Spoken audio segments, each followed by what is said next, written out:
In today's video, I am going to teach you how to create salary statement in Microsoft Excel. To begin, open Microsoft Excel and create a new file by clicking Blank Workbook. This gives you a clean sheet where you can build your salary statement in a simple and organized way. A clear layout is very important here because it helps you enter employee details correctly and makes your calculations easier to read. At the top of the worksheet, enter your column headings.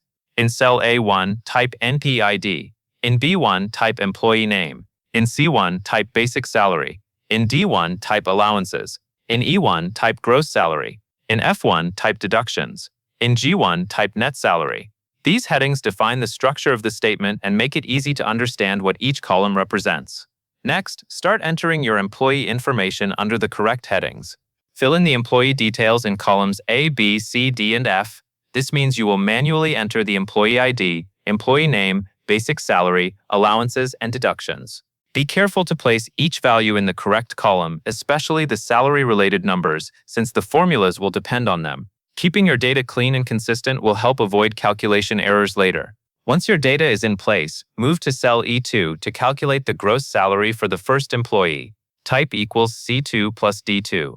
In Excel, that formula appears as =C2 plus D2.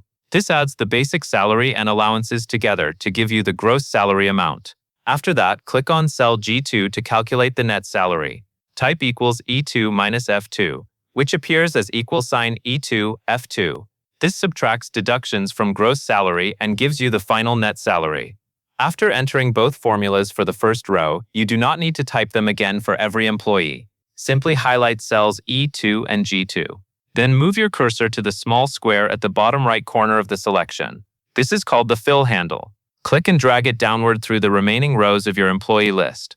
Excel will automatically copy the formulas and adjust the cell references for each row, which saves time and reduces manual work. Once you finish dragging the formulas down, your salary statement will automatically show gross salary and net salary for every employee in the list. That covers everything you need to know.